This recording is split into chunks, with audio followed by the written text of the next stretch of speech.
Welcome back to Venture Lounge. Nothing ventured, nothing changed. Our goal every week is to bring you the realest conversations with the Space Coast's most interesting founders and investors. Whether you've tuned in before or this is your first time, if real raw startup stories are your thing, you can support Venture Lounge and our guests by hitting that subscribe button. Yeah, man. I think we're doing some pretty special, fun stuff here at the Venture Lounge. I mean, every time we have a guest, one thing they almost always say is, I've never said that before on camera. So we're really creating an environment here where people feel comfortable to share these raw startup stories. So by all means, if you're super excited like we are about what's going on at Venture Lounge, subscribe and enjoy the episode. Right. And just to be clear, Matt, if they're on Spotify, what do? I don't know. They subscribe. Right. Well, how about you? What, YouTube? YouTube, right? Yeah, YouTube as well. Right, subscribe. Subscribe. Why, now that we're recording? So, is it okay if at any time I get bored I can just pull my phone out and look at sports stuff? Is that acceptable? You're allowed to have your phone? Huh? all right. You're allowed to have your phone? See, here's the thing. I get to do whatever I want. No, I don't It's- want my phone. I'll be distracted the whole It's- time. I won't pay attention to anyone or anything. I got it. It's not that I like depressing movies. That's not it at all. Joker, to me, I mean, yes, there's some depression in it, but what's cool about the Joker movie is that it highlights, like, you know, mental illness and like what people are going through and like the history and like Mental illness and has sometimes never been more highlighted sometimes in the people are history of really ever. seeking help. Before he got all nuts and crazy, he was seeking help. He was trying to do his thing, right? And then you know, society pushed too many buttons and he lost it a little bit. But it was brilliantly acted. You remember that? No, you wouldn't remember seeing because you didn't see the movie. Remember that scene where he climbs into the refrigerator? Yeah. That was not scripted. It's a pretty cool method acting, man. Everyone's just so mean. Oh, so you're not going to be in it?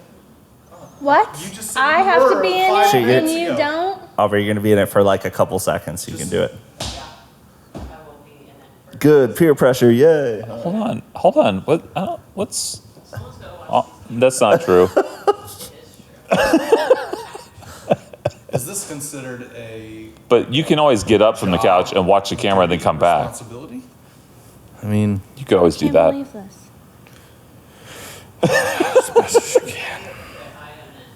do you? But the moral of Joker is that no one's nice, and now Robert De Niro has to get shot in the face. That's like what. Right. That's the entire moral. Don't make fun of someone who's a little unhinged, or you might get shot in the face. The craziest part, spoiler about that movie, the craziest part You about make the whole fun of thing. me every day. Yeah, but you're not that unhinged. Okay. We'll see. Matt comes in the next day with a hole in his face. See, remember the moral, Matt. Sorry. Remember the moral. It's your own fault, man. Just, You asked for it. one too many pokes at Jessica. The Lady Gaga crossover for Joker 2 is really wild stuff. I'm excited for that. Yeah, it'll be one of the great joys of my life to see Lady Gaga All right, behaving. so you gotta let me know when you watch the completely Joker unhinged. movie. I'm going to wait until like the day before I see the Lady Gaga one. You should come over and watch it at mine and Kelly's place. Okay. Yeah.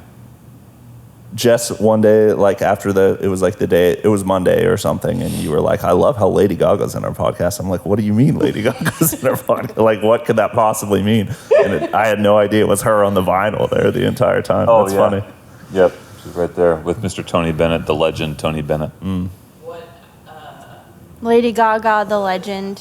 The legend Lady Gaga is with Tony Bennett. It's Tony Bennett's album, but Tony and Lady Gaga did a album together, and it's all the old jazz classics. And yeah, Tony Bennett's freaking rad. This guy's like in his 90s. He still does tours. He still goes out and like is playing shows. Somebody fact check that. Go for it. He does it. He's in his 90s, eh? I'm pretty sure he's not anymore because he did a performance at an awards show with Lady Gaga, and it was like a big deal that he remembered who she was. Is Tony Bennett touring, Google? He was. When did he stop touring? Unfortunately, there are no concert dates for Tony Bennett scheduled in 2023. He must have just stopped. How old is he? Tony Bennett, was he 93? 94? 96. Damn. Wow, He's man. as old as my grandfather. That's wild stuff. Yeah. Dude, I would not want to be alive at 96. I saw. Ooh, I- that's just Yeah. too much time in this world. That Mac Miller line, don't want to grow old, so I smoke just in case. Yeah. There it is. I saw on TikTok yesterday. There's Have to like pick this up study smoking. that says they predict millennials will live to be like 120 years old. For what? Can you imagine millennials? I just think at that's absolute 120? garbage. There's Well, is it because of all the tech that's coming out and all like the advances in science and helping people live longer? I mean, that's right, it's but then there's reasonable to think McDonald's it's- and Arby's and So actually on this topic, I saw an interesting A mechanical graph. I saw an interesting graph that talks about spending on healthcare per country, and the chart basically shows, obviously over time, going back to the early 1900s, pretty steady incline in spending on healthcare and how that results in living longer.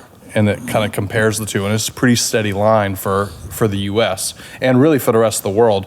But once it got into like 2010, 2015, most other first world countries have this significant jump in how old people live versus the spending, and the spending is less, but they're living longer, and the U.S. is like almost plateauing. So like all these other countries, they're spending less, and people are living longer, and the U.S. is like spending more, and we're not declining in our how old we live, but the actual growth over time is starting to plateau. So it's like, That's interesting. I wonder what other countries are doing that we're not. Proud Harvard to be an Uni- American. Huh? Proud to be an American. Yeah, it's fast food. Harvard University in 2022. With rare exceptions, life expectancy has been on the rise in the U.S. 47 years in 1900, 68 years in 1950. 2019, what do you think it was, life expectancy in the U.S.? 76. 79, but Whoa. it fell to 77 in 2020 and dropped further to 76 in 2021. Wild, man. You're on fact, Scott. Bro, always spitting facts. Yeah, bro. That's why I don't want to do a podcast, because if I say something that's not true, it's now recorded for everybody to hear it. Then I'll scream, fact check him, Yeah. just like I just did to Matt. So Yeah. I'm literally just I going to didn't say I did not things enjoy that. incredibly vague. I did not enjoy that at all. That's why Jessica's here specifically for that reason. Fact check. Keeping everybody honest. I think for all future podcasts, Jessica should just sit in the background and then every now and then yell, "Fact check!" Fabulous. like a You would buzzer. not like that. I tell you that right now. Scott and I basically already do that to ourselves, and you would not be happy. Is that what you guys do in the We conference sit in room the on the conference room, recording? we're like, I don't believe that. And we Google it, and we're like, yep, that's not true. So we don't actually work during the podcast. We're literally just Dude, fact checking you Can guys. we add an extra camera in that room and just have it on them and- bullpen, man. while we're doing our thing, and then we'll have like little random. And a microphone to hear our commentary Yes. on your Scott and I will commentary. get canceled for sure. Yeah, No, yeah. That would be freaking hilarious. That'd be great. It does would be get bad pretty, news for us. pretty wild in there. I'm not even gonna lie. All right, now for our running segment, mansion menu hacks. Matt, you have anything? Yeah, no, he does have something. I do. Got a I new have a one. new one. I have a new one. So I don't know if it's a hack, but it's definitely, I've learned how to get a fuller meal for the same price. Right, And it was suggested by Jim, so I don't know if you could qualify this as a hack. right. But the other day, I spent $9.67 on my lunch, and it was a nice piece of blackened salmon, which is my go-to, as you all know, and black beans. Where's the black? Where does he get his salmon from, Matt? Isn't it from like Poland or something? It changes every time. I don't remember. Dude, this I is was one thing that Finland, Beck and I were Poland. in there. I don't know. Wait, do you actually know the answer to that? I believe it was Scotland. Okay. I believe it's Scotland. It's either Scotland or Ireland. I'm pretty sure one of those two places. I don't remember it. In your defense, Matt, I don't remember. I don't remember. what Jen He's said told either. me 4 times. I don't remember. Yeah. I just know it's somewhere out there. But he also, black beans and rice, and it's a big, healthy portion of the black beans and rice. So you get, typically my little hack, I still leave a little hungry. I do not leave hungry anymore. And really, really enjoy that. Good for you, man, getting the carbs in, dude. Yes, I'm enjoying it. Fantastic. So that's anything for under $10. I mean, come on. The Florida University message boards has to say before we want to get started, Scott? I don't know what the Florida University is. If you mean the University of Florida, there's a lot of solid stuff going on. Football. Yeah. Sports. Scores. Scores, all the scores in the net. No, that's a privileged community, Connor, that I pay to have access to, so I'm not going to share publicly the information that gets put out. That's very responsible of you, Scott. Yeah. We should tell everyone that I got second at March Madness. She did. And none of you I got guys last, I think. Just a round of applause Pretty sure for I Beck. got last. Yeah.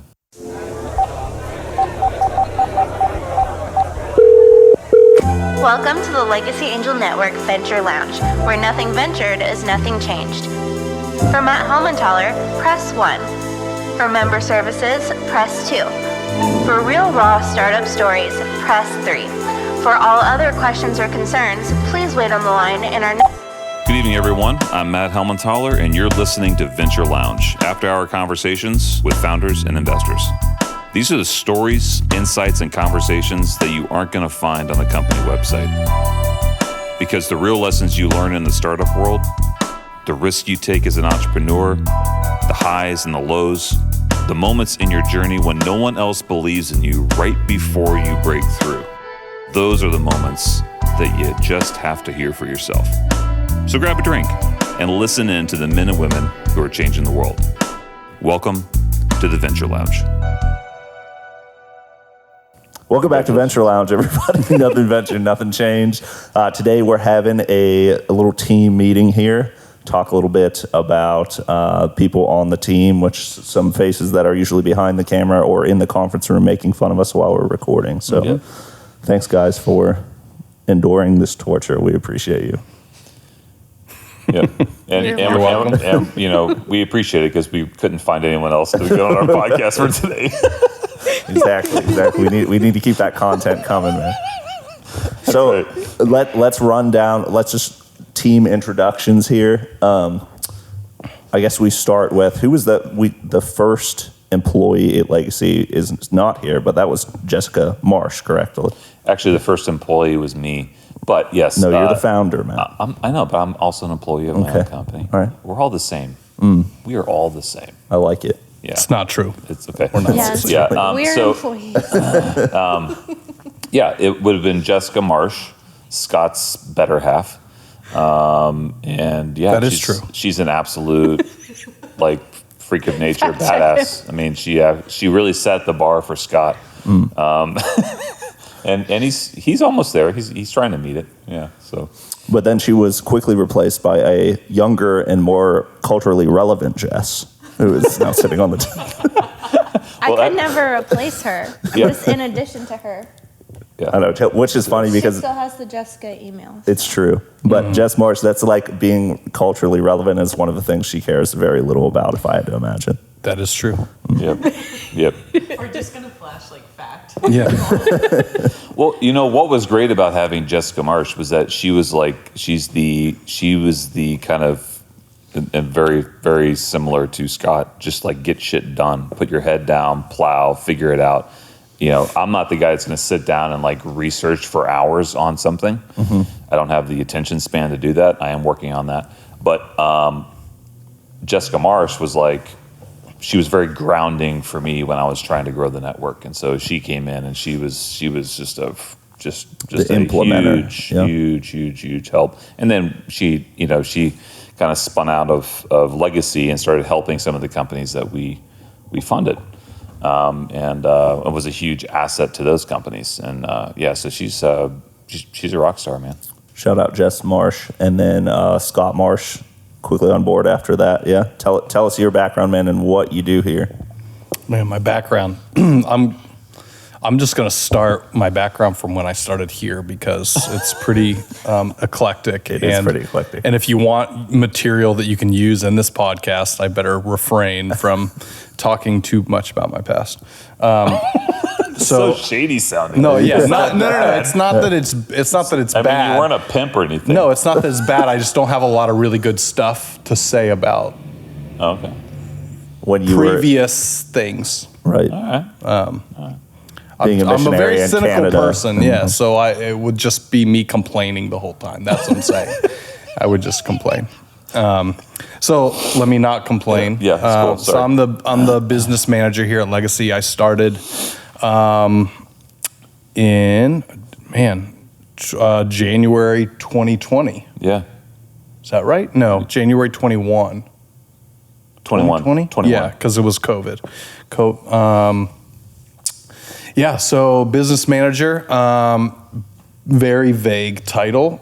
I think intentionally, I kind of do a little bit of a lot. Mm-hmm. My job is to do everything that Matt doesn't want to do, Yep. pretty much. Fair. That I can do. Yep. So I try to be an implementer. I try to be as good as my wife, Jessica Marsh.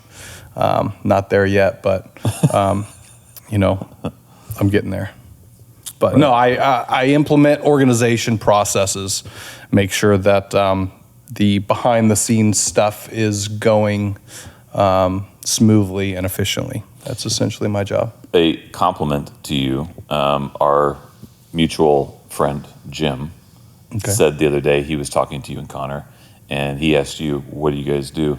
And Jim said to me, he goes, Scott's more he's more detailed than you, and he goes, he really gets all this and is able to explain it in a very detailed way. He goes, whereas Matt, you're a lot of fluff.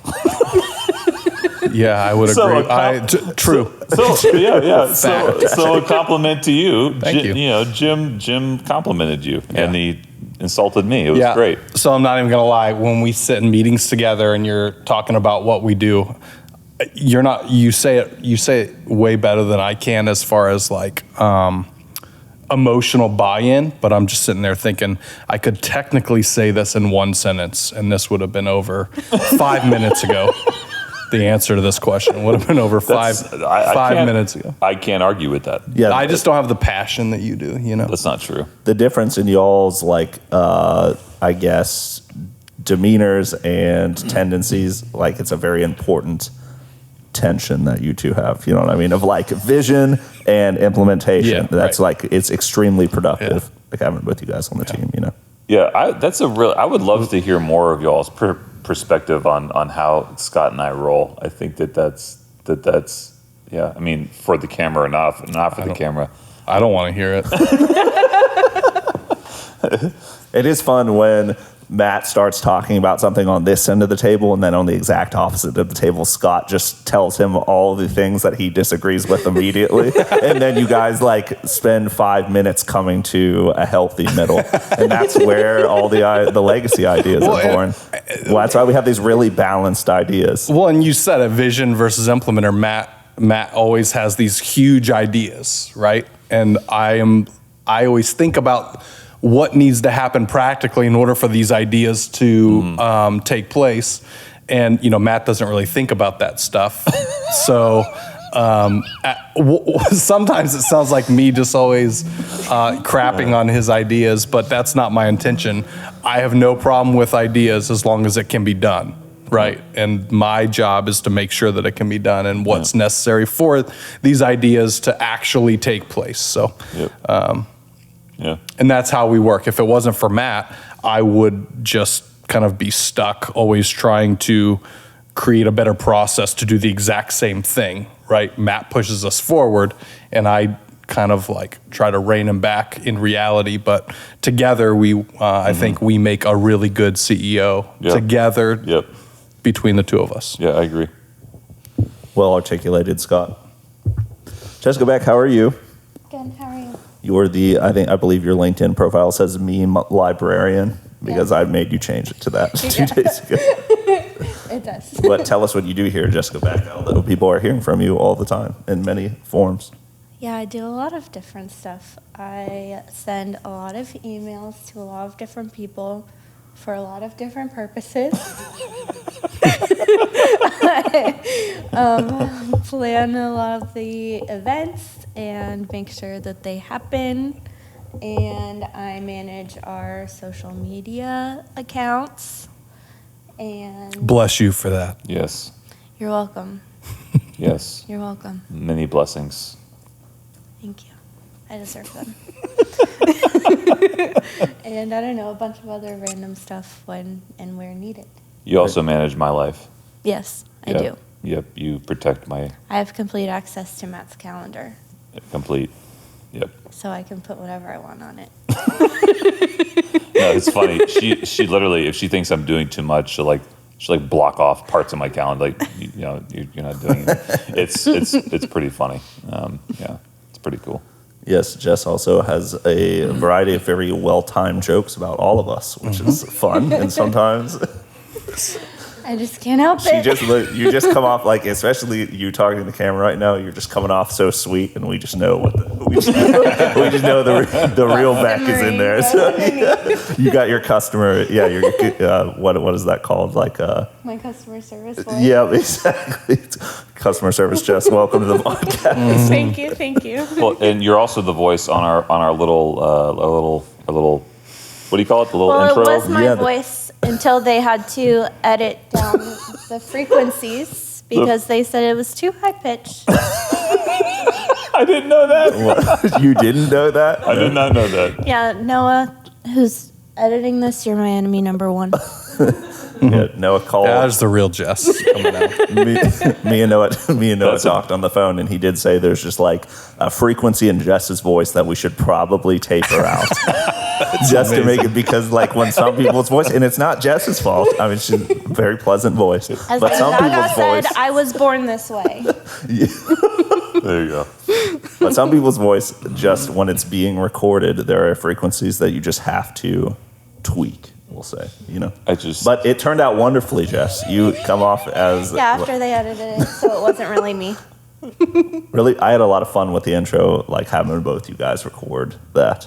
Really Yeah. enjoyed that. Just That was Yeah. kind That of was fun. creating the Venture Lounge world, I just pictured that conversation between you and Noah, and like He was trying so hard to be There's a really nice frequency about how he issue. phrased it. like that's funny. That's really funny. Dude, Noah's got some range. He like the dude, one of our podcast producers. He has like crazy. Well, he trained classically at Morehead State University of all places. So like high can sing high soprano, low. It's pretty wild stuff. Wow. Can't do any of that. Wow. Do you sing, Jess? Is that why you tapped into that unreachable frequency that most people can't even hear? Thank you. Only pets. Is that why you get? Is that why you love dogs so much? Yeah, they can hear me. They love me the way I am. Jess, I got to take my shots now while we're on the podcast. You get too many in the office. That's fair. Fair. Aubrey Sherman had her screen time. We'll just like repost her on the couch here because she moved back behind the cameras. Obs, you want to say anything about your time here at Legacy?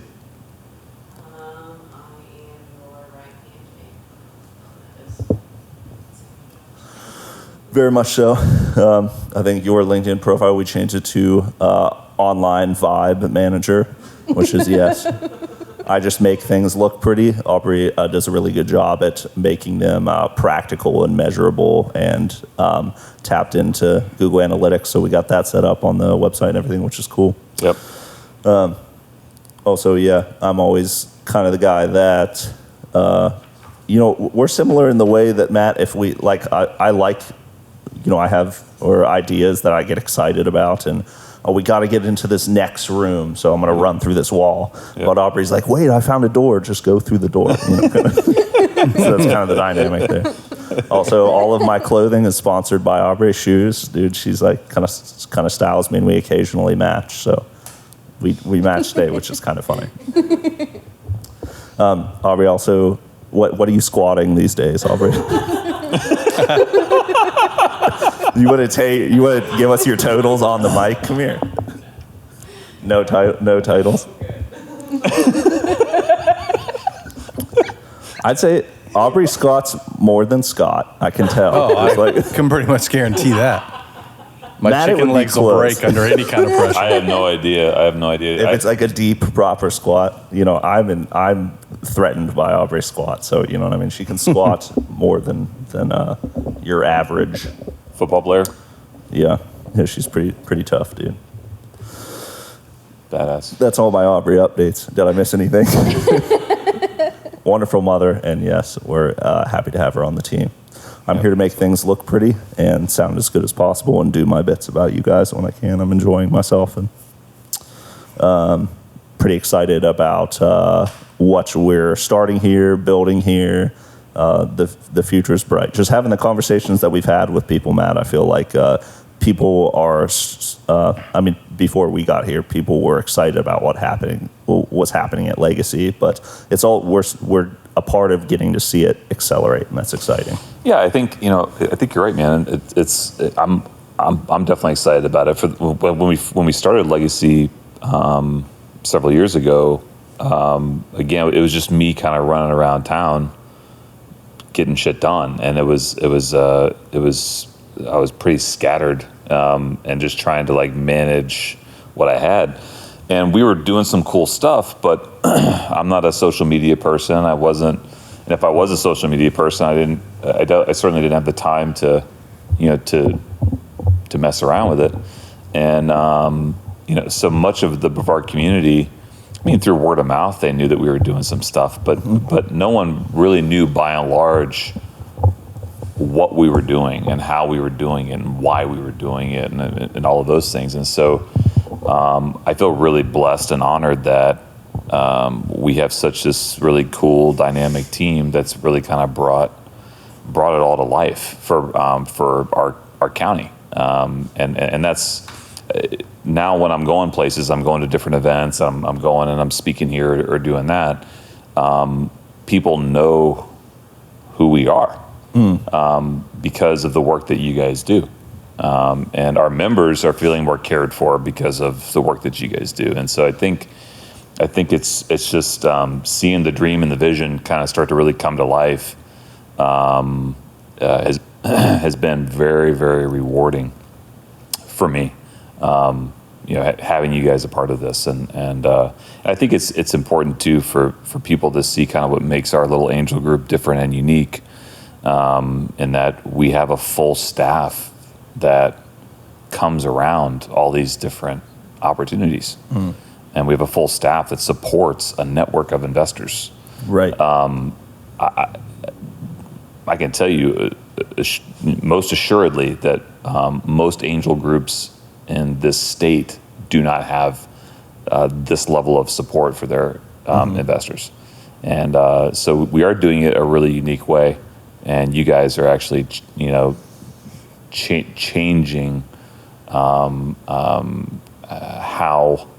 I think you guys are helping change and implement how we can rethink angel investing and support and all of those things. You guys have been just huge, all of you.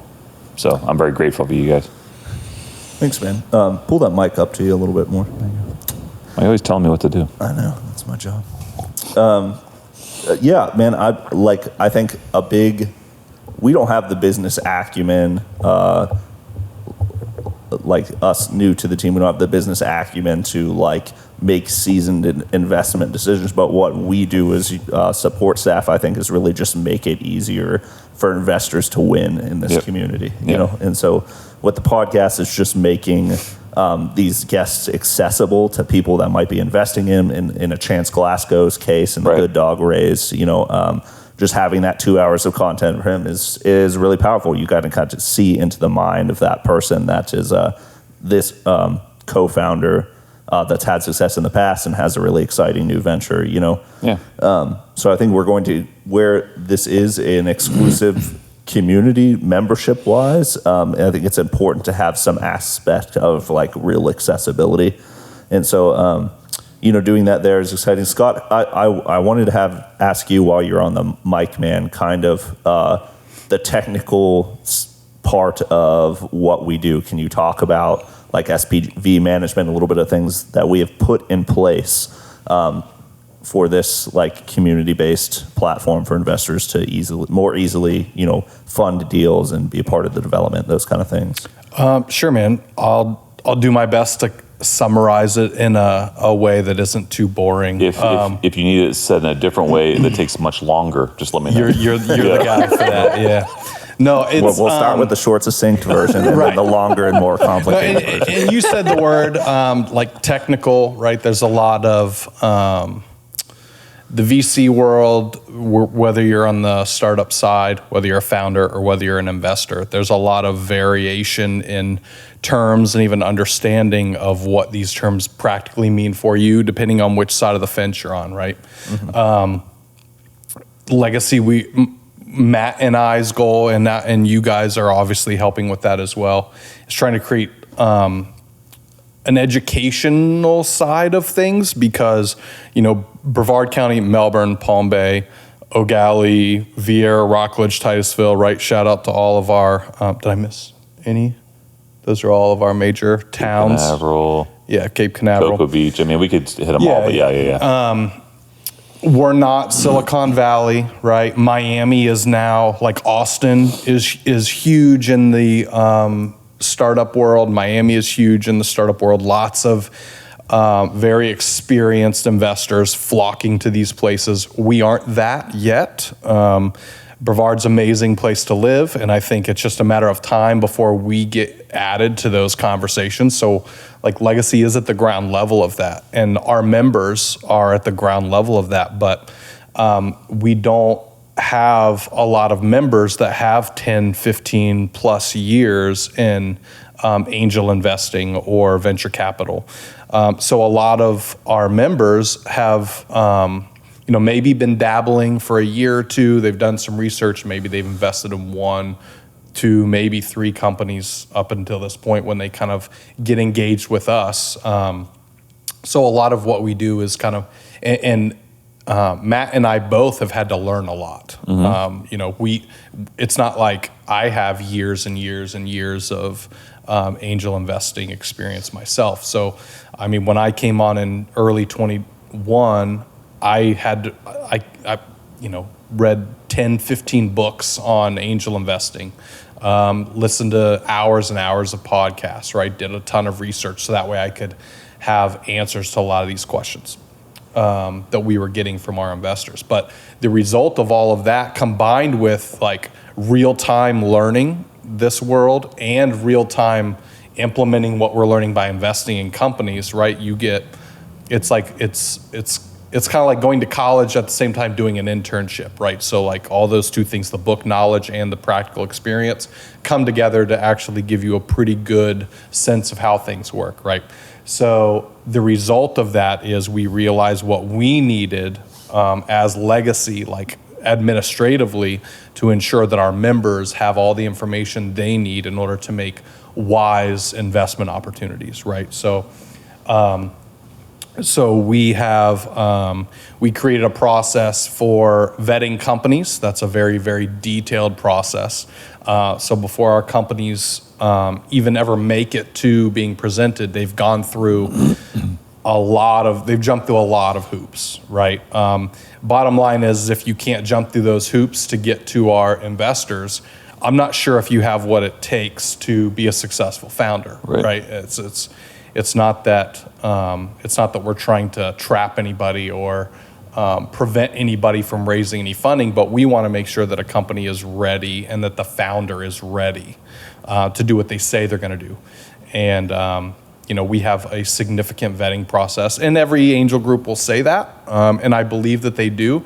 Ours, I think, is probably as robust or more robust than a lot of the angel groups, primarily because we don't just fund a company and then, I said this is going to be brief, and this isn't at all, but we don't just fund a company and then cross our fingers and pray that it works out. We go down the road with a company until there's an exit. I know Matt said that on this podcast 100 times, but that when we know we're going to go down a road with this company for 5, 7, 10 years, that changes how you decide which companies you want to invest in initially, right? Because you don't want to be stuck with somebody that you don't like or that you don't enjoy being around or that you think is just going to be a problem for the next 5 to 7 to 10 years because they don't listen, or they listen but then they don't take any advice from people who've been in that industry, or you understand what I'm saying. So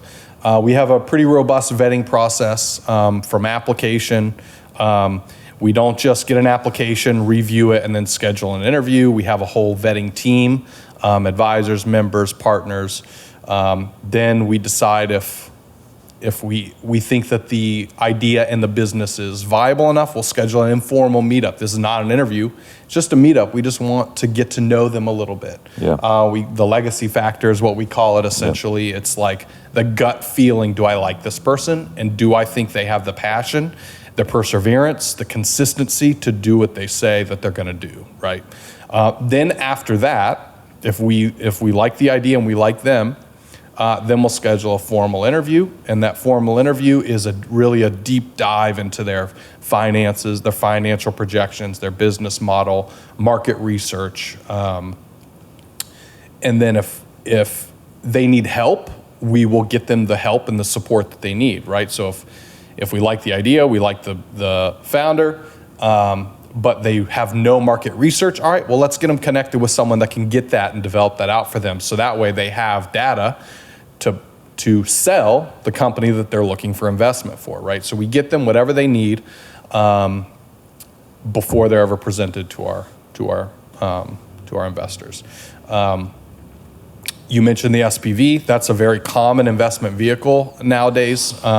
Essentially, all an SPV is, for those who aren't familiar, it's a company, most likely an LLC, that buys equity in a company, right? So this LLC purchases equity in a company, and then the investors purchase equity in the LLC, and they're now members of the LLC, which owns equity in the company, right? So it's just a very easy way to collaborate and work together with other investors to go in on one line on the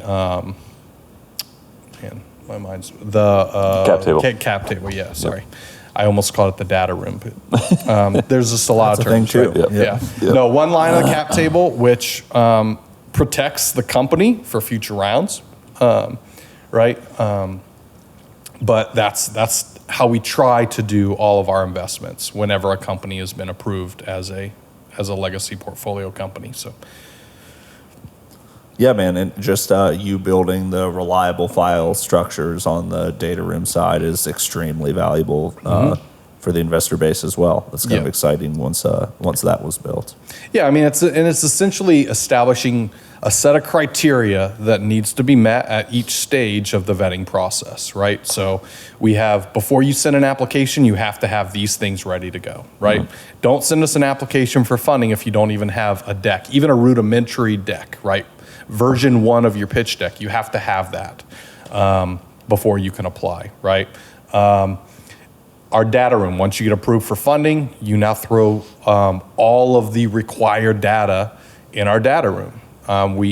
You click a file to upload, we have everything that needs to be included in that.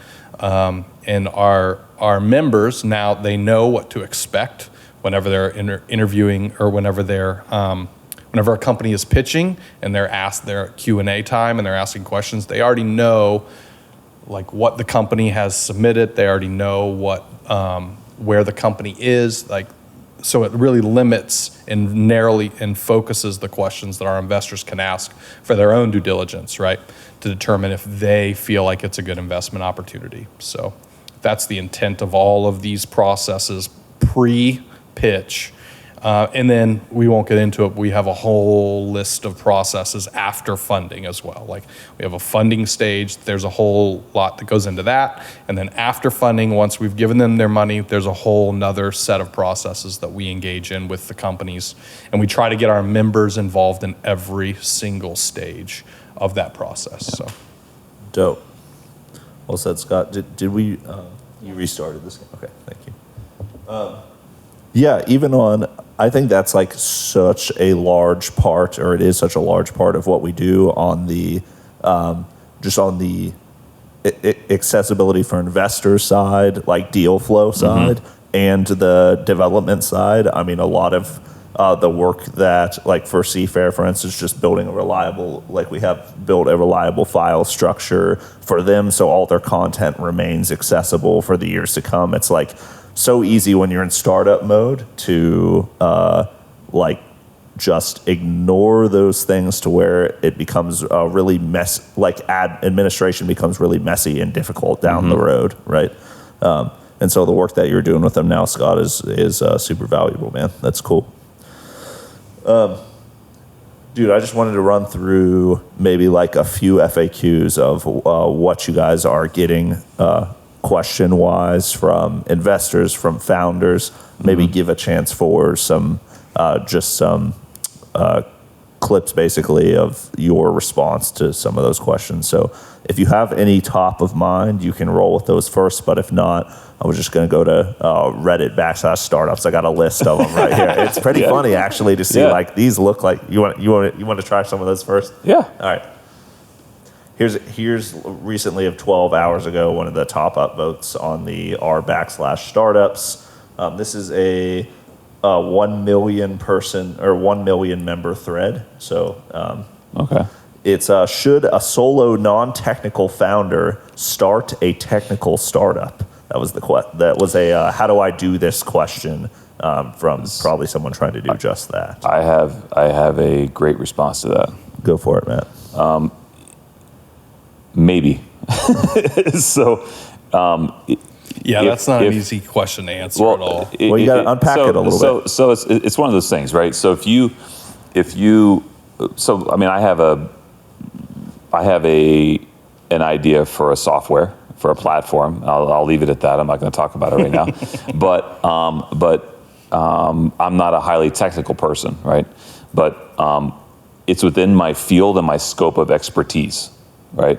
So if you have a certain field and a scope of expertise, and you've thought of a solution that can solve your problem, and you have access to the right people who can technically help you solve that problem, and so you're talking like we have all kinds of guests. That's cool. Yeah, who's that? There's a lady across the street. Oh, okay. Attorney across the hall. Yeah. So yeah, if it's in your field of expertise, you're a domain expert, and you have the support structure around you, or the ecosystem, or the contacts, or the network that can actually bring all the resources together to achieve the success, then yeah, by all means, go for it. I mean, but if I had a meeting yesterday. I won't say what it was, but I had a meeting yesterday with someone with a good enough idea, but it was just that. It was an idea. They're not the person to run the company. They're not the person. They don't have a strategy to monetize. They don't have It was just an idea. And they don't have the resources to even take the idea to the next step. And so I think, if it were me, again, if it's in your field of expertise, if you have the contacts to take it to the next level, go for it. Otherwise, tell someone else who does and take a little, then get your piece on the back end. But that's my. Sure. There's I think a lot, which as I'm looking through these, that's a good answer, Matt. As I'm looking through these, there's just a lot of general kind of like, how do I take this risk kind of questions that are at the top of Reddit, which is interesting. Yeah. Like the other one that I'm seeing is, and maybe we can unpack, or kind of in your mind, what this would look like, since we have conversations with people doing this all the time. But Scott, take a crack at this one. How can you tell if leaving a good paying job and opening a startup is right for you? That's an interesting question. I want to take a stab at this too when you're done. So read it for me one more time. Yeah, it's like, how do you take that risk? How can you tell if when's the right time to leave a good paying job and like follow your dream, basically? It's funny that you asked me that question, because I'm a very practical guy, right? I mean, Matt, so just like that, I literally went through this process to come to Legacy. Right. I feel like all of you did. Right. I had but it's kind of a risk by extension, right? You know what I mean? Matt took the biggest risk, and then we're beneficiaries of that. But, there's other, we could go work at Allstate or something. You know what I mean? Like, there's always. Well, and so for me, I had just gotten my master's in school counseling, spent a fortune to get that degree. And I landed a school counseling job in a school that I loved working at, right? And I enjoyed working there. You're a school counselor, you're not making a ton of money or anything, but so I wouldn't classify it as a well-paying job, but I was very comfortable, right? I didn't. And then Matt has been, ever since Jessica left, Matt's been like, poking me to come on, take that step. Just trust me, come on, let's go. And I probably told him no, 3 times over the course of a while, right? Yep. But man, I don't know what it was. If I'm just being completely transparent, I don't know because I didn't know anything about the startup industry, right? I had no expertise in the field. I knew I could learn, but I didn't have a passion for startups, so that wasn't part of me making that transition. I think for me, honestly, it was the fact of working with Matt's my brother-in-law, but he's also my best friend, right? So working with your friends, having flexibility in your job, not a literal 8 to 4, Monday through Friday kind of deal. That was all intriguing. And then, Matt's a really good salesperson, so he eventually talked me into it. And I don't regret it at all, right? Yep. So answering, I don't. And things have just gotten so much more stressful because we're doing so much more than when we originally started. And we're learning so much. At first when we came, Matt and I would literally sit in the office and be like, well, what do we do now? I don't know. What's the, Matt's always out in the community, right? But strategically developing a business, what's the next step, right? So we had to kind of figure that out. Going through that process yourself, with you two initially, what do you tell? What advice would you give someone that's kind of in that same headspace? How did it start to materialize? And you said it. You said it's whatever your risk tolerance is. Who's relying on you, right? You have a nice paying job that whether you like it or not, sometimes, again, I'm a practical guy. Sometimes you have, a family of 5 and you have a car payment, you have a house payment. Leaving that to start your own business is and we have stories where people have done that. I'm not saying don't do that, but you have to determine if you can handle it. Yeah. Where are you at? Yep. And do you have, I don't want to say the fortitude, but do you have what it takes, to give all of that up, to risk everything, right? And to start something brand new? That takes a different kind of person. That's why everyone's not out starting great big companies. You know what I mean? That's what makes the guests on this show so interesting, because they've all done that, right? They've all taken that step. They've all, they've gotten tired of what they're doing, regardless of the financial situation, and they risked it all to do their own thing, right? And that's it sounds cliche, but that's a big deal, right? I absolutely agree with you. I 100% count the cost. Count the cost. Look at what you have. Look at what you need, and if it makes sense, go for it. I think Charlie answered this question a little bit too in our podcast with Charlie, where he said you'll never be ready. Yeah. You just kind of you have to go. But I would add this one other piece to it. I would just say, who's in your corner? Look at who's in your corner. If my wife, when I called her up and said, hey, I think I want to try and start this and do this, she goes, okay. And she went along with it. But I had her support. Mm-hmm. If I had not had her support, Legacy Angel Network would not be here. If it would have made her too scared or too nervous, and don't get me wrong, plenty of times she's been scared and plenty of times she's been nervous. It's not been like this rocket ship of a process. But I needed that support in my corner, because when I went home at night, I needed to know I had that support. Because this is not for the faint of heart. Going and starting something is not easy, and so if you don't have that support, you can mess up a marriage. You can do all kinds of things. So definitely, who's in your corner? Do you have the support? It's never going to be the right time. There's always a reason why you shouldn't do it.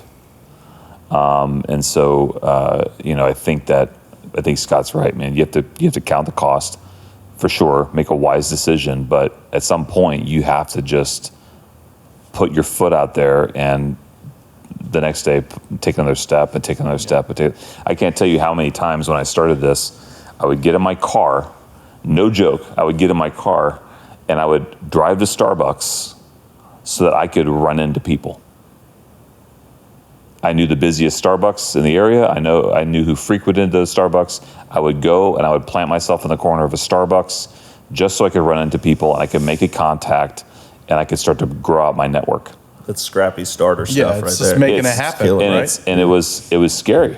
It was scary because it was absolutely scary. And we didn't start this thing with a bunch of savings. Yeah. Like it was scary, but it was the right time. It's kind of like, to put an illustration with it, it's kind of like jumping out of an airplane, and packing your parachute as you're falling, right? Hoping you can get it all folded right and put it in a bag and then put it on before you hit the ground, right? Yep. It's very similar to that. So if you don't think you can do it in the air, like as you take the step, and if you don't think you have what it takes or the support around you to fold it, you're going to fall flat, right? But what's so impressive about a lot of the founders that we talk to is they've done that time and time again. Yep. They've jumped out. They've tried to pack their parachute. They weren't able to do it. Splat. Well, I'm going to do it again. Yep. And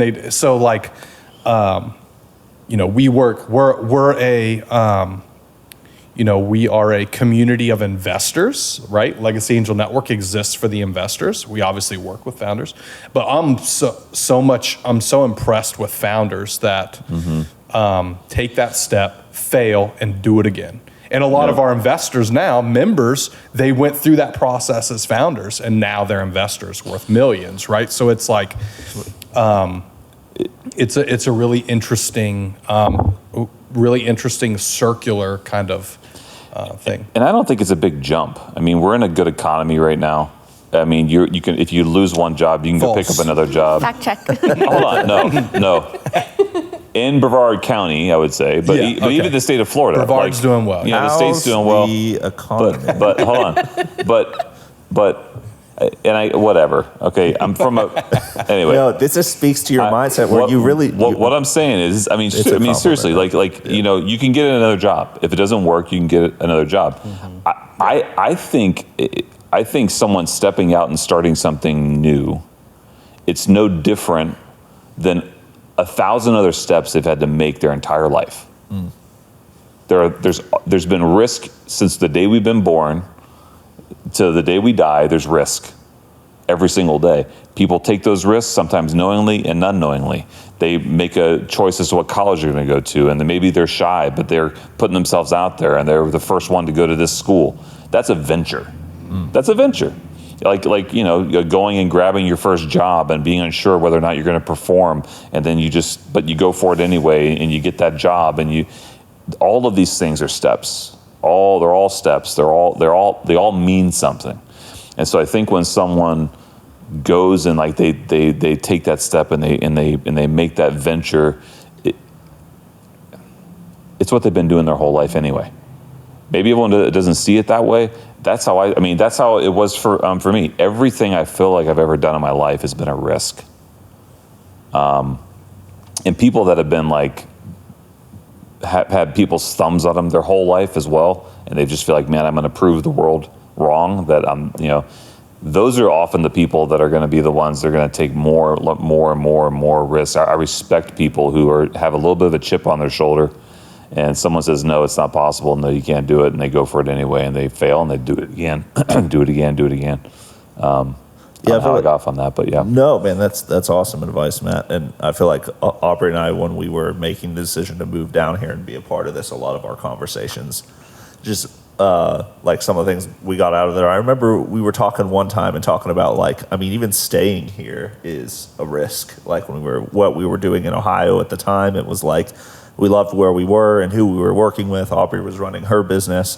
It was like, there were so many right things, but it felt like we were risking so much of what we wanted to be by not taking this opportunity with you all, and so security is all an illusion, and that whole thing. Jess, Beck, I want to know your kind of perspective coming here. What made you? I mean, all three of us, we have this kind of very malleable skill set, digital marketing, where we can work anywhere. What were kind of the indicators for you? Hey, this is a lifestyle and career change that I want to make, and I want to help grow this. Yeah, so before this, I was working for a social media agency that was based out of Miami in the plastic surgery industry. And there's like not any part of my life that I ever imagined working in the plastic surgery industry at all. That is quite the curveball. Yeah, and so I was there for like 4 years, and I was really burnt out. And prior to that, I had been like doing a blog and doing like Instagram stuff and things like that on my own. And so that's kind of how I got into that world. And when I decided I wanted to leave there, I was like, yes, I could go do social media somewhere. Like that's within my skill set now, but like after this experience, I don't even know if that's something that I want to do anymore, but I don't know what else I want to do. And I joke that I've lived 1,000 lives, because before that I was doing hair, so I also was like, I could go back to the salon and like start my business from scratch, but also like, where is my heart? And I really like feeling like I'm helping people. I've grown up here in Brevard County. My family moved to Palm Bay in 1997. And, I've seen a lot of people live here and want to leave, and I've traveled a lot, and I always say that like, this is a really good place to call home. And so when Matt came and spoke to me about the possibility of coming to work here, it was kind of like a lot of things that I care about kind of coming together in one place and one thing. And I've known Matt and his family for most of my life, and so the opportunity to like come to work with people who are basically family to me, it was kind of a no-brainer. Yeah, that's cool. And we're also in like a weird, or like I guess an interesting era where we have like all of these different options, because it's not like you're relying on a big manufacturing job or like to go to the factory or whatever. I mean, obviously that's still a core and important part of our economy, but for people with our skill set, we really can work anywhere. So you start prioritizing like, all right, well, it's really about what kind of meeting am I getting out of what we're building here with these people, you know what I mean? And so it's a testament to you, Matt, that I guess all of us ended up here, man, because just the culture we have, everything here is really great, man. I mean, versus we're like, it's fun now that we're all getting to the point where we're like able to be more honest with each other and everything. You know what I mean? That's just like that's just the ideal scenario. That's where you really make productive things happen, and it's just a lot of fun at the same time, you know. I mean, that's where the magic of teamwork kind of comes together. If it's if there's a my way or the highway kind of mentality, that doesn't work. We're all kind of in this together. And Yeah. not kind of, we are all in this together, right? We work together. We each have different skill sets. We see the world and the room and people in different ways. And so when we bring all that together in the same room and we all feel the freedom to offer our perspective, that adds to the total of essentially the quality of work and things that we could do for the community. It comes all together, and every part of us is put into all these projects. And so it's you know, to me, if I couldn't enjoy the team that's around me, if I couldn't enjoy the people that I work with, I'd rather not do it. You know, and that includes from on the investor side. It includes our team here that makes it all happen. It includes the partner side. You know, you want to enjoy the people you're going down a path with. So when I was looking at all of you guys, I was just like, yeah, those are my kind of people. I loved you guys before you were here. And so, you know, for me, that made the most logical sense, is to gather people you love, take that journey and that risk together, and enjoy the reward together. You know, because I do picture us all, you know, sipping Mai Tais on a beach one day, enjoying the fruits of our labor. And that's really, for me, that's what this is all about. It's about what we can do for the community and what we can build together, and what we can enjoy together after the hard work is complete. Yeah. And yeah, that's my dream. Well, and I think it's like awesome too, just with everyone here and how close we all are. I think even just like with the history that we all have, we like anytime we might have like hard, tough conversations, we know that we're all coming from like a genuine place of like wanting legacy to be the best that it can be, Yeah. and be you know, beneficial to us all. It's not for I don't know, like to be right, or you know, to just like make me look good or you look good or this person look good. It's like, no, we all, if legacy wins, we all win, and Yeah. we all have that like mindset together, and that's sometimes hard to come by for sure. Yeah, I agree. So Yeah. Fabulous.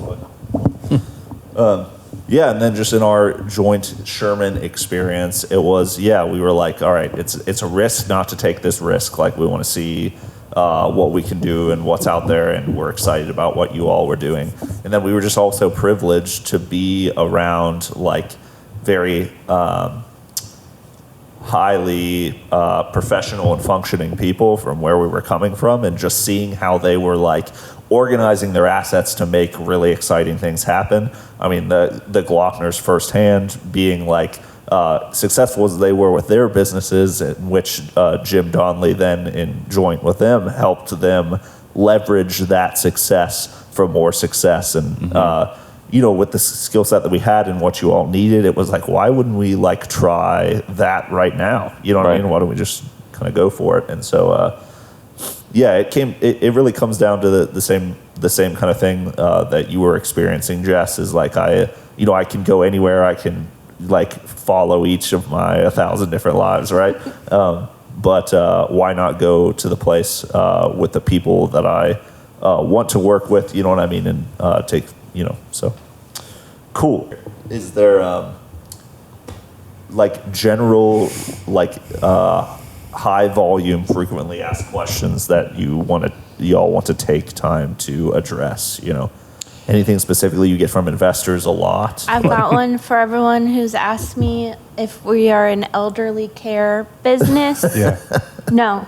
Yeah. What's the other one? Something like Christian something? Yeah. Yeah, no. Oh, Angel, is it Yeah. a Christian organization? Right. I've had people ask me if we're like a chamber, like a city chamber, but just for Christians, because it's an angel network. I'm like, no. To me, that's the funniest thing. It's like, you know, if you use Angel Soft toilet Well, paper, it's does that mean you're a because- Christian? It's because we have Pastor Matt here as the head of the company. Stop it now. Stop it now. No, I get it. I'm not making fun. It's just So there's a couple of common misconceptions I think that come from the general community about this angel investment network stuff. There's a lot of people who are seeking investment, right? And they're new to it, and they think if they have a good idea that angel networks just have this big pile of money waiting for them. Like they're gonna come here, talk to us, and leave with a check. That's not how this works. Yeah. So if you're a founder and you have a good idea, great, happy for you. But if that idea is not vetted to death, if you have not gone and done your research, if you have not gone and done all the preparation, you won't get anything from anybody anytime, except for, your mom might think you all have the best ideas in the world and you'll drain her retirement, proving her wrong. Or you're going to go do your work, you're going to go get your stuff done, and then you're going to get in front of a group and you're going to be prepared. But even then, it's going to take you 2, 3, 4, 5, 6 months to close on funding. Like it's not like that. That's the first thing. It's not, you don't come here, give us a good idea, and we cut you a check and say, all right, go for it, kid. That's not how this works. That's the first thing. Second thing is, Legacy Angel Network and other angel investment groups they're not typically, not always, I mean, we have a friend that's doing one over here, but like, they're not, this angel syndicate is not a fund. We don't manage a big pile of money. We manage a big group of investors who decide whether or not they are going to invest in you. If you come here to an event, you're not going to be pitching everybody in the room. If you're just coming to an event, you won't get access to our network or to our angels unless they first go through all of our processes. And so I'm saying this, it sounds like I'm slapping people on the hand, and really I am. Like it's you. That's not how this works. We protect our group, and we, and other angel syndicates are going to do the same. All the syndications that I work with, you won't know who the investors are. You won't be able to talk to an investor unless you get through all these met criteria. And so that's what I would say. I would say there's a lot of misconceptions about how this works. I think people see Shark Tank and think that that's how it works. You go up, you present an idea, you get an offer, and you get a check the same day. That's not how it works. You can look up our other episode, Megan with Swift Paws, and she can tell you that's not how that works, right? She was on Shark Tank. So I think people understanding what this is and what this isn't is super important. Because when you typically start to explain to people, one of the things that drives me the most nuts is when people say, oh, so you guys are like Shark Tank. Yeah. No, we're not like Shark Tank. Tank, stop it. Stop it. Anyway. Let's get Mark Cuban on the podcast next week and hash it out. Call up your boy. Yeah. Mark, come on, man. Work on the branding for Shark Tank here. No, so I mean that's obviously some things that we deal with from the founder side of things. From the investor side of things, we get the question that always doesn't drive me crazy or anything. I just laugh and I immediately know like how to engage this person based on the question is, so when can I expect my return, right? So like if I invest $50,000, when can I expect my return? That's not really how this works. It's not like a predictable. Not in venture funding like this. Right. Yeah. I mean, it's, the average, fact check me here, Beck. The average, like angel-backed startup generally takes between 5 to 10 years before there's a successful exit, right? I mean, if you're investing thinking that you're going to get a return in 6 months, angel investing probably isn't for you. Yeah, the only time you can answer that question is if you have a diverse portfolio that you're offering them. So if we have a real estate thing over here and we have all these other, then you have this measurable thing because, but when you're investing in venture like this, yeah, that's hard to measure. I mean, even if the founder has an incredibly detailed forecast and they have a very robust exit plan, right? Even if they have clearly thought it through, that just isn't how this works, right? Bless you. I would love to meet the founder, and maybe this has happened. If you're a founder, get in contact with us if this has happened. I'd love to meet the founder that their forecast came true exactly like they predicted. Their exit strategy within the time frame that they predicted came true. Like if all of their projections that they presented to their investors came true within the timeline that they've given themselves, I would love to meet that founder and like figure out how in the world they did that, because that just doesn't. That'd be a fun guest. Yeah, that just doesn't happen. And I think experienced angel investors, because they've done it numerous times, they recognize that's not how it happens, right? So forecast, predictions, plans, it's needed. I'm not telling founders not to have that. You need to have that so that way the investors can see that you're thinking through these things. But if you as an investor are expecting like clockwork, perfect engineering, right, of projections to happen with a angel-backed startup, oh man, you're going to be disappointed, right? Which is why you don't throw all your eggs in that basket. Like this is a small part of your portfolio, right? And you understand it is speculative, even though we have our things that we put around each company to try and mitigate the risk. It's still speculative investing. So you have to be willing to be like, yeah, I don't know what's going to happen with this little 10% of my expendable income. I don't know what's going to happen with that over the next 5 to 7 years, but I'm going to scatter this across 8, 10, 12 companies, and you have to have a plan and a strategy. Yeah. And that part of that plan and strategy is that each one of these companies are going to exit within 3 years of it's not realistic. Yeah, no, I think y'all are addressing, your answers are good, and I think you're addressing just the general misconception on both founder and investing side that like founders thinking, hey, big pile of money, I can get this money real fast and with ease, and investors are oftentimes unseasoned investors thinking that they're going to get a return next year, and what we're really doing is building the platform that has a process that makes these the desired result achievable. It just is it's very laborious, and that's the part that we're handling. Yeah, and I think setting the expectations too is that sometimes you make an investment and it was a wise investment, but shit still hits the fan. Like there are some things that should succeed that don't succeed, and for 100 different reasons. And so I would encourage people too, like just because you had one that didn't work or two that didn't work, it doesn't mean that it won't work. Right. We have a company in our portfolio. At one point there was the projected outcome was phenomenal, and through a series of unfortunate events, that outcome is not looking great right now. It's not dead, but we're hoping it could turn around. But that happens. You do everything you can to help it. It should succeed. Sometimes it doesn't, and that doesn't mean you quit or you stop. It means you learn and you move forward. Would you agree? Yes. Fact check me, Ben. Well said, Correct. team. Good.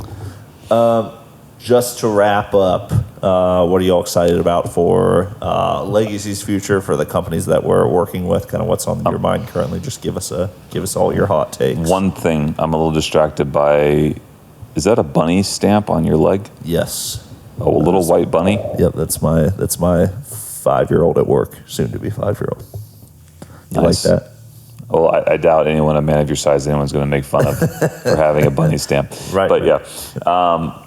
So what are we excited about? Yes, is my answer. I'm excited about everything right now.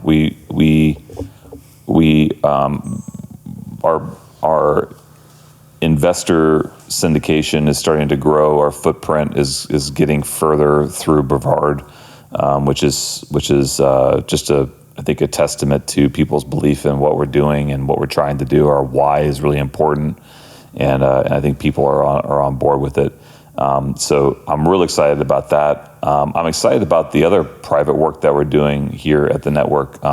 You guys, the branding marketing trio over here, even companies that we're not funding, we've been able to help create great branding, great market strategy, and that's been fun to watch you guys do your magic with other local companies. I'm extremely excited about that. And then, we have some plans here for the future to add some more lounges, and we have some unique partnerships now with other funds and syndications, angel syndications, which create more deal flow, which creates sidecar deals, so we can see their stuff come along and do stuff with them. They can do stuff with us. We've created some really cool partnerships around the state and actually around the country that help our offering to our investors be more robust. So we think outside the box. We take our connections and we explore every opportunity with those connections if it's beneficial to the members of our group and to our town. And so I'm excited about all of those things, all the possibilities that we have coming up in the future. We're looking at doing some diversification too, which we're excited about what could happen there. So I'm just genuinely stressed and pumped about all these things. Scotty? Same. Oh, no. I'm also excited about the stuff that you guys have created for our members. So we have an app. There's not a lot of angel groups that have an app. We have an app. Not trying to put everybody on what? On blast? On blast, thanks. See, you're there. You're there. You get what I'm looking for. So, but we have that as a thing for our members. You hinted to the data room. It's a really awesome thing, which we actually got that idea from one of our members who has a lot of experience in the angel investment in the venture world. So now our members, before a company ever pitches, can go in and look at all the data, and they have all this access prior to a company getting the investment. And so it's just the stuff we're providing for our members, I think, is beautiful, and it's getting better and better and better. The way we're engaging with the community is getting better. The way that we're finding deals is getting easier. All is lifting up right now. It's all moving up at the same time, which is why we're all stressed. Yeah, man, it's exciting stuff. And I feel like the first quarter of this year, and just when we had moved here last year, it was really putting the fundamental. No, just making funny faces. We were putting all the fundamental pieces together, the building blocks to really have an impactful digital presence. We're not. We can't give out coupons or it's not a a gimmicky kind of ecosystem that we're in. It's building relationships and providing meaningful data, content, information for very sophisticated people that are trying to take or expand in this part of their portfolio. So. What we're doing just takes time. It has to be done right, and I feel like we're finally starting to see that traction. We were talking about that the other day, that this quarter's super exciting. So very exciting. And also, lastly, our podcast. Yeah, man. That is the most fun I have all week. Same. It's really a blast for me. I'm really enjoying it, and our guests are having fun too. Yeah, man. Everybody they? seems to be having a lot of fun. Yes, they are. Fact check him. Yeah, you know what? You call all of our guests. You will 100% hear that they're all having a damn good time. Carol Craig had a blast, and she was really interesting to talk to. And Whitney Waite walking in right now. Hi, Whitney. Come on in. You're fine. Should we make her have a seat? Yeah, Whitney, have her sit down. Yep. The lights are on. Impromptu. Come here. Come on. For the Come here. podcast. Oh my gosh. Okay. Come on. Impromptu little jump. Here you go. Yeah. Over here. All right, you got it. Come right over here. Hey. Okay. I can't believe you just agreed to this one. Yeah, All right. In 1912. You guys talking about? Well, we're actually talking about Legacy Angel Network, and this is a little staff podcast. We normally have a guest come on, Okay. but it's amazing that you came over here because Now we have one. yeah. There you go. Yeah, you understand the startup world. You are a business owner. You've had great success in your field, and you help companies with their messaging and with their data and putting all. So, yeah, why don't you jump in and just kind of Hello. share your background a little bit and what you do. Oh, thanks, Matt. Well, let's see. I have been in PR and communications since 1997. Yeah. Whole first half of my career was all managing political campaigns. All of it out in New Mexico, all of it really fun, like boot camp for anybody in communications. And then I switched, decided I'd had enough of politics, which everybody should decide that, quite frankly, and decided just to work for corporate, nonprofit, and a lot of small businesses as well. So I've been, like I said, at it since 1997. And a couple of years ago made the decision to relocate my business to Florida. So I'm from Florida originally, which is not an easy thing to take a model that works in one particular state with one set of clients and then try to superimpose it on a whole different place. So in a weird way, I'm also in the middle of a startup phase now for the second time. Freaking rock star. We were just talking about this. We were just talking Really about were. And what a very startup entrepreneurial move of you to just jump right into the podcast. I love it. It's been a while since I had a microphone in front of me, but I don't know, I feel kind of good here. Maybe pull I that should one up just- closer to you just a little bit if you don't care. Oh, you pull want that one? closer? Yeah. Perfect. I know. I tend to talk fairly loudly, so I give the space a lot of respect. Is that better? Okay, while we have you here, just for the tail end of this, Whitney, what Yeah. we need to know is what is your scrappiest startup story? Thinking back to when your startup phase now, or I know you have all kind of air conditioning problems upstairs and that kind of stuff, so you're working in it. Yes. Is this true? Yes. My scrappy. I have a good one. This is Okay, an all right, absolute true sweet. story. So when I started, I'd worked in and out of my own offices from home for a lot of years, and then I would embed in campaigns, and then I would kind of go back to my own office. So when I started my PR agency for real, I started home office, and then picked up a good couple of solid clients. Decided we needed to make our first move to a real office, and I had a very good friend of mine who owned a restaurant in the Nob Hill area of Albuquerque, which is all students and a lot of people who just never go to work but drink beer. So he had an office above his restaurant, which was definitely the beer drinking capital of most students. And I walked in and I said, okay, this is perfect. This is great. He gave it to me for almost nothing. The only problem is that on Tuesdays and Thursdays was the day that they made their bacon, and it would just waft up through the air conditioning units there. And they didn't have real air conditioners there in Albuquerque. Some places, a lot of places have converted to refrigerated air, but they used to use a lot of these things called swamp coolers, which use outdoor fresh air, send it right on in. So we would literally, every Tuesday and Thursday was just bacon day. And we had to schedule client meetings around Tuesdays and Thursdays. They're like, we cannot have that person up here smelling like bacon.